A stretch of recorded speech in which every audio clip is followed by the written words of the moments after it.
नमस्कार, IND 121 में आपका स्वागत है। मैं हूं आपके साथ नवीन पुरोहित और आज हमारे साथ चर्चा करने के लिए मौजूद हैं मध्य प्रदेश की राजधानी भोपाल के कलेक्टर अविनाश लवानिया जी। अविनाश जी, आपका IND 24 में बहुत बहुत स्वागत है। Thank you so much. अगर सर हम प्रशासनिक संरचना देखें तो जो डिस्ट्रिक्ट मजिस्ट्रेट है, कलेक्टर हैं, उनकी बड़ी महत्वपूर्ण भूमिका होती है उस जिले की सारी व्यवस्थाओं के संचालन में। चूँकि आपने दायित्व कोरोना की महामारी के दौरान ग्रहण किया तो सामान्यतः पदभार ग्रहण करते रहे हैं। उस समय की परिस्थितियों में और वर्तमान परिस्थितियों में क्या मूलभूत आपको अंतर लगा कि क्या बड़ा चैलेंज क्या है?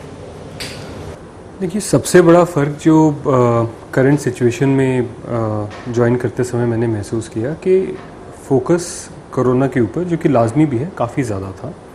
और फर्स्ट एंड फॉरमोस्ट प्रायोरिटी ये थी कि लोगों को इस संक्रमण के फैलने से, संक्रमण से जितना ज़्यादा हम बचा सकें बचाएं, और जो लोग संक्रमित हो रहे हैं उनका सही समय पे चिन्हांकन किया जा सके, उन्हें इलाज की सुविधा प्रॉपरली मुहैया हो जाए, जिससे कि हम डेथ्स को कम से कम कर सकें। जी, जो व्यवस्थाओं के लिए जो संसाधन जुटाने की बात थी, चाहे PPE किट्स हो, मास्क हो, सैनिटाइज़र हो, अन्य दवाइयाँ हों, वेंटिलेटर्स हों, उनको लेकर कितनी सुनिश्चितता है, कितनी पर्याप्तता है उनको लेकर? क्योंकि मध्य प्रदेश में शासन ने और प्रशासन ने शुरू से ही इस पे काफ़ी ध्यान दिया एंड समय के साथ साथ हम लोग अपनी व्यवस्थाओं को बढ़ाते चले गए। जैसे जैसे केसेस के बढ़ने का सिलसिला रहा और वो हमारे संज्ञान में आता रहा, उसके साथ साथ ही सारी व्यवस्थाओं को बढ़ाया गया।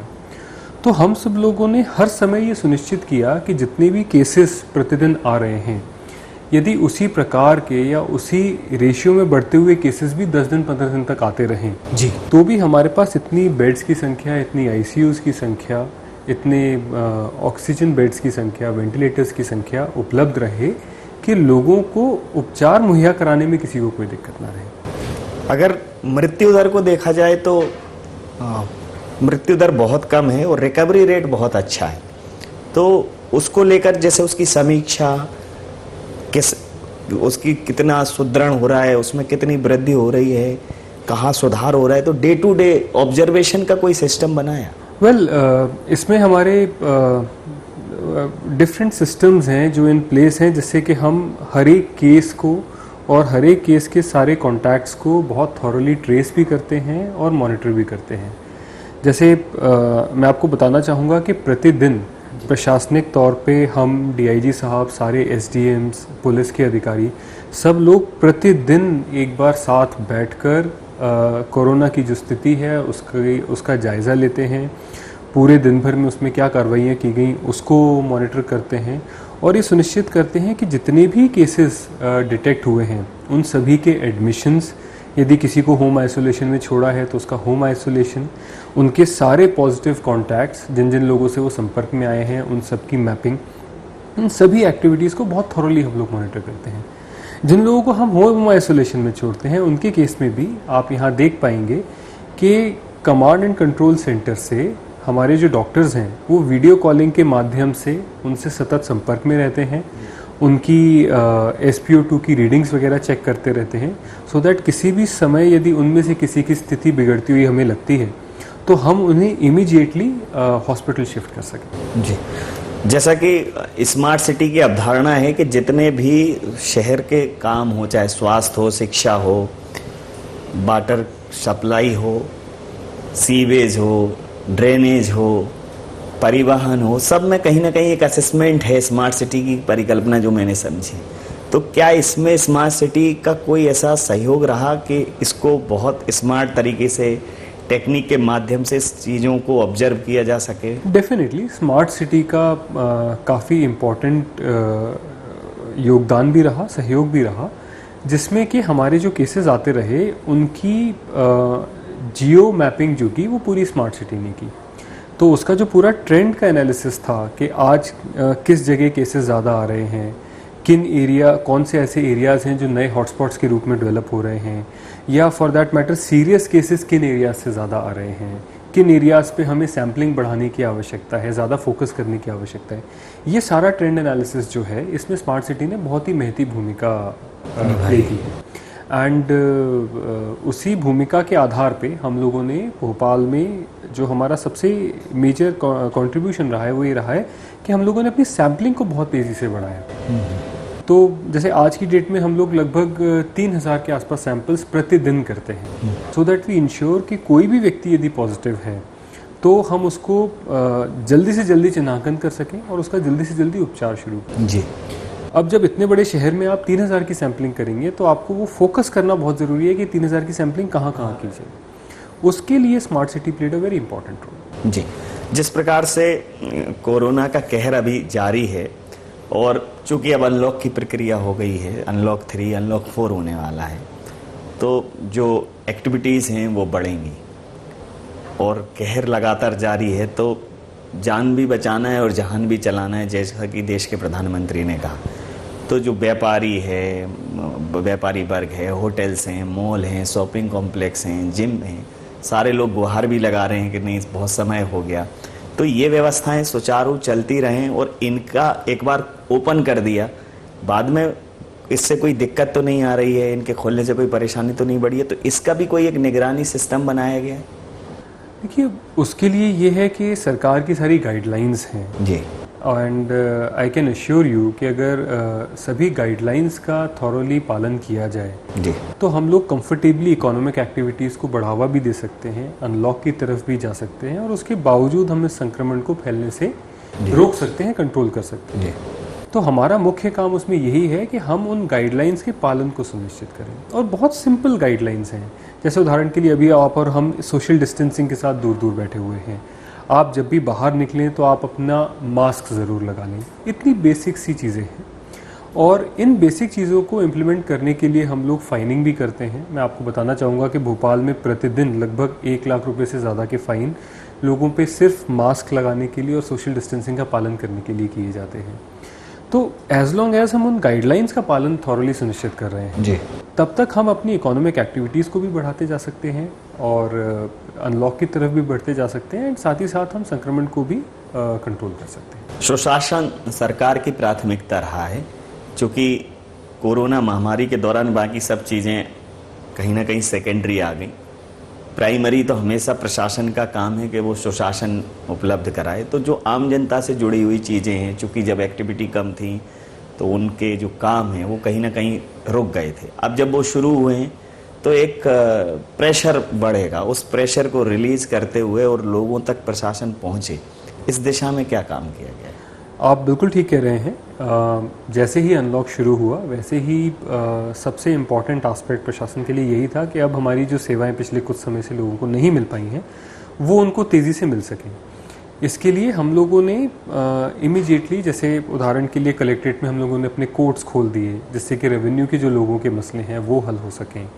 इसके अलावा जैसे अभी पात्रता पर्ची वितरण का एक महत्ता कार्य शासन के द्वारा किया जा रहा है, तो उसमें हम लोगों ने ये किया कि क्योंकि हमें सोशल डिस्टेंसिंग का भी पालन करना है और पिछले रुके हुए कार्यों के कारण ज़्यादा लोग आना चाह रहे हैं, तो हम लोगों ने अपने डिस्ट्रीब्यूशन पॉइंट्स को बढ़ा दिया। जैसे कि हमें पात्रता पर्ची के लिए जो कार्य करना था वो हम लोगों ने हर एक वार्ड में वार्ड कार्यालय में शुरू करा दिया जी। उसके अलावा भी हम लोगों ने एडिशनल कंप्यूटर ऑपरेटर्स, एडिशनल लोगों को डिप्लॉय कर दिया जिससे कि ज़्यादा संख्या में भी लोग आते हैं तो काम इतनी तेज़ी से निपटाया जाए कि बहुत सारे लोग एक स्थान पे एकत्रित ना हो, लोग आते जाएं और उनका काम करके वो वापस जा सकें। अगर जिस प्रकार से लगातार आप सतत निगरानी कर रहे हैं, तो जो कोरोना का दौर जो चल रहा है, कितने आश्वस्त हैं कि नियंत्रण में है और आगे आने वाले समय में और ज़्यादा नियंत्रण में आ जाएगा? ये कोरोना के विषय में मैं यही कहना चाहूँगा कि it is an unforeseen scenario.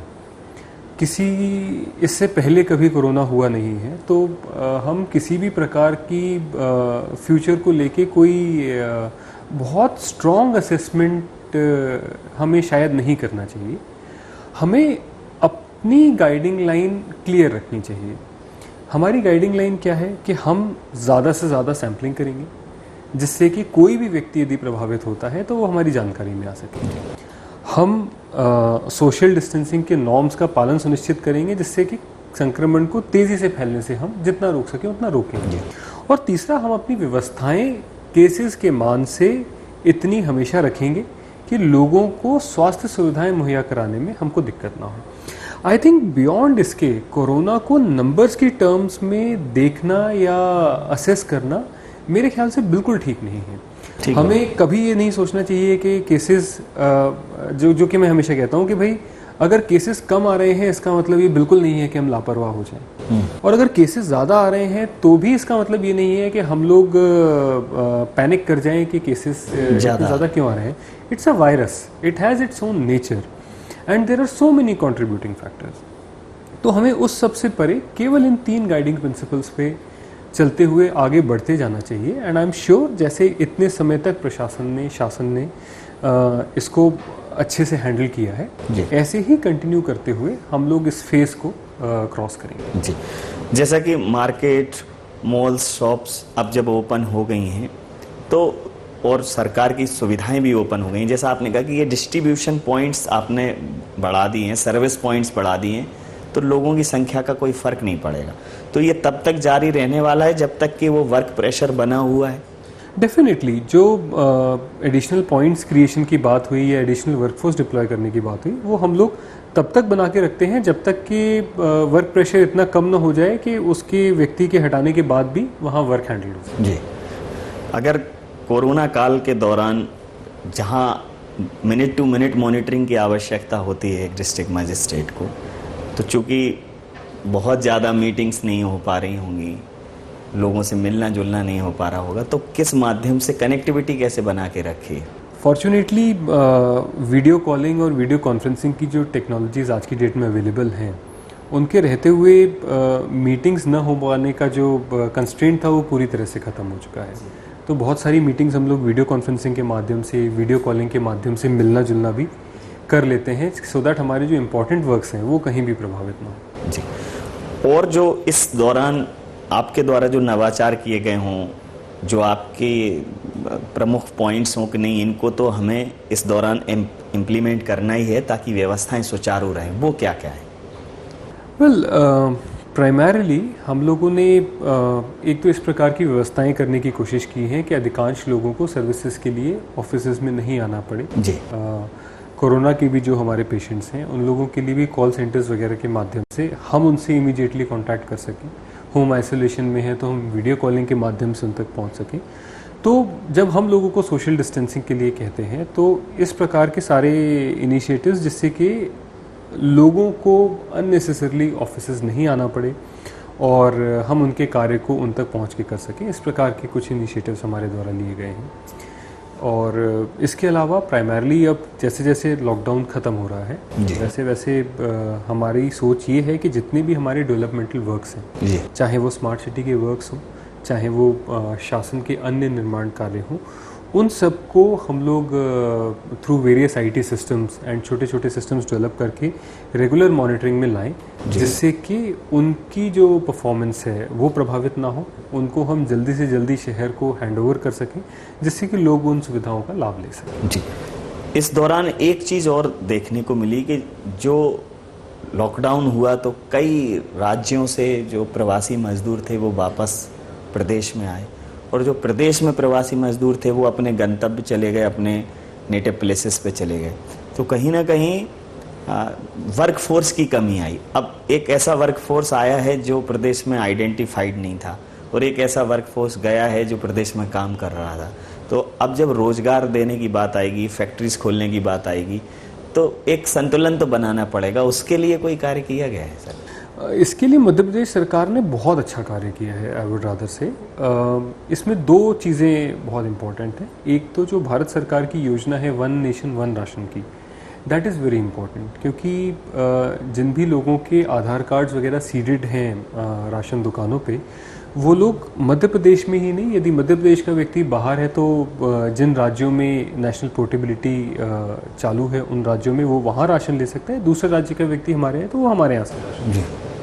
इसके अलावा मध्य प्रदेश सरकार ने जैसे ही प्रवासी मजदूर लौट कर आए, उन सब की हमारे यहाँ बहुत थॉरली गांव-गांव जाकर, शहरों में जाकर चिन्हांकन हुआ है और एक एप्लीकेशन डेवलप करके उन सबका रजिस्ट्रेशन हुआ है। जी तो जब भी लोकल फोर्स को अवेलेबल कराने की और रोज़गार की बात आएगी तो ये जो रजिस्ट्रेशन और ये डेटाबेस है ये हमारे लिए बहुत उपयोगी जी। हो और इसके माध्यम से ही हम लोग ये सुनिश्चित कर पाते हैं जी। कि हम उन सभी लोगों को रोप इन कर सकें, इन्वॉल्व कर सकें। जो कोरोना के दौरान समाज के एक ऐसे तबके को जो शोषित और वंचित तबका है उसको सपोर्ट देने के लिए जो सेंट्रल गवर्नमेंट ने जो स्कीम्स चलाई हैं उनका 100% पालन हो सके, क्रियान्वयन हो सके, चूँकि इस समय फिजिकली उनको वेरीफाई नहीं किया जा सकता और कर भी रहे हैं तो कई जगह इस प्रकार की समस्याएं आ जाती हैं, तो वो कितना बड़ा चैलेंज है इस समय पे?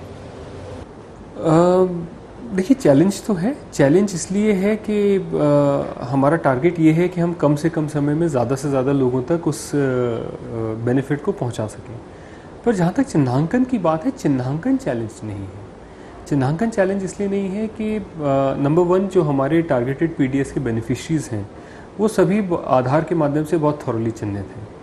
इसके अलावा भी जो बाकी ऐसे परिवार थे जिनका कि जीवन यापन इससे प्रभावित हो रहा था, फॉर्चुनेटली मध्य प्रदेश में थ्रू अ डेटाबेस ऑफ समग्र वो सब लोग भी ऑलरेडी आइडेंटिफाइड। जी इसीलिए हम लोग ये कर पाए कि जब केंद्र शासन ने कहा कि अन्य लोगों को भी वितरित आप कर सकते हैं जो आपके चिन्हित हो, तो क्योंकि वो हमारे पूर्व से ही चिन्हित थे, बहुत तेज़ी से हम उन सभी लोगों तक भी राशन डिस्ट्रीब्यूशन का बेनिफिट पहुंचा।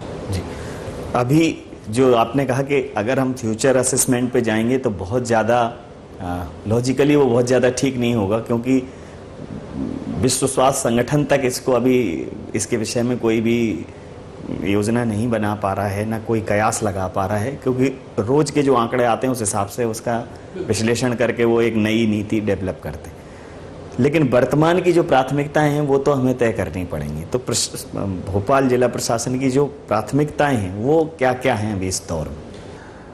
सर्वप्रथम ऑफ कोर्स कोरोना को बहुत ज़्यादा फैलने से रोकना, और उसके लिए जो मैंने 3 पॉइंट स्ट्रैटेजी आपको बताई उस पर हम लोग सतत कार्य करते रहें और थॉरली कार्य करते हुए इंश्योर करें कि हम इस महामारी को तेज़ी से फैलने से जितना रोक सकें उतना रोकें, नंबर 1। नंबर 2, जैसे जैसे अनलॉक हो रहा है वैसे वैसे हमारी जो शासन की सेवाएं हैं वो सभी लोगों तक पहुंच सकें और जो प्रभावित तबका है वो बिना किसी हैसल के हमारी उन सेवाओं को एक्सेस कर सके, ये हमारी दूसरी बहुत बड़ी प्राथमिकता है।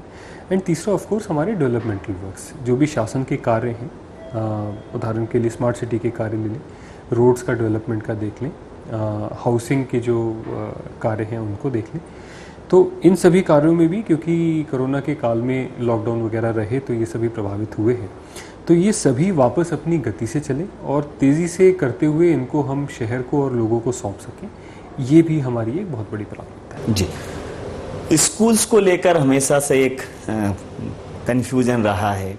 कुछ राज्यों ने स्कूल ओपन किए हैं, अगर मध्य प्रदेश में ऐसी स्थिति बनी तो क्या बेस रहेगा स्कूल ओपन करने को? मुझे ऐसा लगता है कि schools is a sensitive subject, क्योंकि बच्चे इन्वॉल्व हैं एंड इसलिए इसमें प्राइमरली तो जब तक केंद्र सरकार से इसमें गाइडलाइंस नहीं आती, डिपेंडिंग ऑन कि हमारी कंट्री में क्या सिनेरियो चल रहा है, संक्रमण की क्या स्थिति है, कितने केसेस आ रहे हैं, उसको देखते हुए जो भी सेंट्रल की गाइडलाइन होगी उसके आधार पे ही इसमें आगे कुछ भी तय करना ठीक रहेगा। जी, अगर मैं केंद्र द्वारा जारी दिशा निर्देशों की बात करूं, और चूंकि केंद्र राज्यों के स्तर पर एक लगातार निगरानी चल रही है, मध्य प्रदेश लगातार उसमें अच्छा प्रदर्शन कर रहा है, तो उस निगरानी के लिहाज से और केंद्र की जो गाइडलाइंस हैं उस मापदंड के लिहाज से भोपाल को आप किस स्थान पर पाते हैं?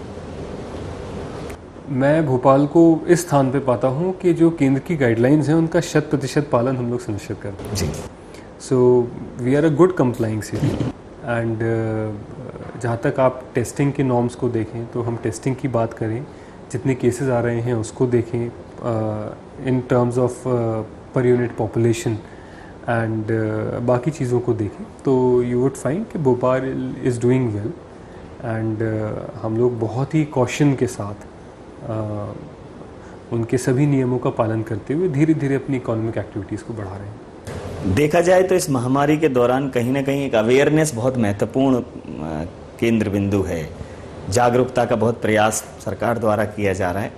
तो हमेशा से सरकार के साथ बहुत सारे एनजीओज ने मिलकर तमाम सारे विषयों पर कार्य किया है। तो क्या इसमें भी आपने कुछ एनजीओज को इन्वॉल्व किया कि वो लोगों को ये समझाएं कि उन्हें कोरोना से, जैसा कि वो एक हमेशा एक वॉइस मैसेज आता है कि कोरोना से डरना नहीं है, लड़ना है। डेफिनेटली लोगों को साथ लेके चलना और प्रचार प्रसार करना कोरोना से लड़ने की एक इम्पॉर्टेंट स्ट्रैटेजी थी। इसमें हमने न केवल नगर निगम के सभी वाहनों के माध्यम से और अन्य फ्लेक्स बैनर्स वगैरह के माध्यम से सर्वप्रथम हमने लोगों को ये समझाने का प्रयास किया कि यदि आपको कोई भी सिम्टम्स महसूस होते हैं तो आप तत्काल आगे आइए और अपनी जांच कराइए। आपको जांच के लिए कोई राशि नहीं देनी है, जांच जो है वो सरकार की तरफ से कराई जाती है। और उसके बाद यदि आप कोरोना पॉजिटिव आते भी हैं तो मध्य प्रदेश में सरकार की तरफ से ये व्यवस्था है कि हम आपका जो इलाज है वो भी निःशुल्क सुनिश्चित करते हैं। तो लोगों तक ये बात पहुंचाना और साथ ही साथ ये भी पहुंचाना कि आपको किन बातों का ध्यान रखना है जिससे आप संक्रमित होने से बचें। उसमें भी हमारे द्वारा बहुत सारे एनजीओज़ को इन्वॉल्व किया गया, बहुत सारे इसी प्रकार के आईईसी की एक्टिविटीज़ को किया गया, जिसमें मुझे विशेषकर ध्यान आता है कि कुछ एनजीओज़ ने अपने लोगों को यमराज बन के सड़क पर उतारा। जो यमराज बन के लोगों के पास जाते थे और कहते थे कि यदि आप मास्क नहीं लगाओगे तो बहुत जल्द आपको यमराज का सामना करना पड़ सकता है, तो आप मास्क लगाइए, सोशल डिस्टेंसिंग का पालन कीजिए। इसके साथ ही साथ जो हमारे ट्रैफिक के भी चेक पॉइंट्स हैं वहाँ कुछ एनजीओज़ को जोड़ के हम लोगों ने वहीं से मास्क वितरण शुरू कराया। तो यदि कोई व्यक्ति वहाँ आके रुकता था और उसके पास मास्क नहीं होता था तो न केवल हम उस पर चालानी कार्रवाई करते थे बल्कि उसको मास्क खरीदने के लिए भी प्रेरित करते थे कि वो उसी एनजीओ से वहीं मास्क लें। जी जी, एक और महत्वपूर्ण कार्य आपके कार्यकाल में होने जा रहा है, बहुप्रतीक्षित था भोपाल में। भोपाल मेट्रो रेल को अब भोपाल मेट्रो रेल कॉरपोरेशन का नाम दे दिया गया है और उसको बहुत जल्दी आगे बढ़ाने के लिए मुख्यमंत्री जी ने कहा है। तो उस दिशा में क्या कुछ नया सोच रहा है? बहुत ही एम्बिशियस और बहुत ही इम्पोर्टेंट प्रोजेक्ट है सरकार के लिए मेट्रो का। उसके लिए रेगुलरली हमारी मीटिंग्स होती ही हैं एंड हर मीटिंग में हम लोग अपने लिए टारगेट सेट करते हैं कि इसमें अभी क्या क्या अड़चन है जो आ रही हैं, उनको हम लोग कब तक रिजॉल्व करेंगे और किस प्रकार से हमें आगे बढ़ना है। यदि आप मेट्रो के कंस्ट्रक्शन का कार्य भी देखें तो वो भी फॉर्चुनेटली काफ़ी तेज़ी से किया जा रहा है और अब जैसे जैसे अनलॉक की स्थिति बन रही है वैसे वैसे उस कार्य में हम लोग और भी तेज़ी लाने का प्रयास कर रहे हैं। अंतिम प्रश्न सर के भोपाल की जनता को, प्रदेश की जनता को जान और जहान के बीच में आप क्या मैसेज देना चाहेंगे? मेरा सभी लोगों से केवल यही आह्वान है कि हम सभी समझते हैं कि हमारी इकोनॉमिक एक्टिविटीज़, हमारी दिनचर्या जो है वो हम सभी चाहते हैं कि जल्दी से जल्दी वापस नॉर्मल हो और जैसा कोरोना से पहले चलता था हम लोग उसी प्रकार से सभी एक्टिविटीज़ को करने लगे। और इसमें अच्छी बात ये है कि ऐसा चाहना और ऐसा करना पूरी तरह से हमारे अपने हाथ में है। जितना ज़्यादा हम लोग मास्किंग के और सोशल डिस्टेंसिंग के प्रोटोकॉल्स का पालन करना सीख जाएंगे, जितना जल्दी हम उसको अपनी आदत बना लेंगे, उतनी ही जल्दी और उतनी ही तेज़ी से हम लोग अपनी नॉर्मल लाइफ पे, हम लोग अपनी दिनचर्या पे लौट पाएंगे। तो सचेत रहें, कोरोना से भय रखने की मन में बिल्कुल कोई आवश्यकता नहीं है। शासन प्रशासन सभी लोग आपके साथ हैं। हर प्रकार की स्थिति से लड़ने के लिए, उभरने के लिए हम लोग तत्पर खड़े भी हैं, तैयार भी हैं। पर आप केवल इतना कीजिए कि आप सचेत रहिए, कॉशियस रहिए। अपने गार्ड्स को, we should not let down our guards. तो मास्क लगाने की व्यवस्था, सोशल डिस्टेंसिंग रखने की व्यवस्था और जो बाकी नॉर्म्स शासन समय समय पे जारी करता है उनका हम सब लोग पालन करें और ये सुनिश्चित करें कि हम लोग जल्दी से जल्दी अपनी नॉर्मल दिनचर्या पे लौट सकें। कुछ कर गुजरने के लिए मौसम नहीं मन चाहिए, साधन सभी जुट जाएंगे, संकल्प का धन चाहिए। वर्तमान की जो विभीषिका है वो अप्रत्याशित है। उसके पहले कभी देश प्रदेश इस प्रकार की विभीषिका से जूझा नहीं है, लेकिन हमारा संकल्प ही हमें इससे आगे लड़ने की और इससे जीतने की ताकत देगा। तो जो जिला प्रशासन की गाइडलाइन है, सरकार की गाइडलाइन है, उसका हम पालन करें। सर, विभिन्न सारे पहलुओं पर जिस प्रकार से आपने अपने सहज अंदाज में हमारे साथ बहुत सारे विचार साझा किए, भोपाल की जनता को, प्रदेश की जनता को ये एहसास ज़रूर रहेगा कि विभीषिका कितनी भी भयंकर हो, लेकिन जब सपोर्ट सिस्टम स्ट्रांग होता है तो हम हर विभीषिका से पार पा जाते हैं। इतना समय देने के लिए, इतनी चर्चा करने के लिए बहुत धन्यवाद। Thank you so much, it is always a pleasure talking.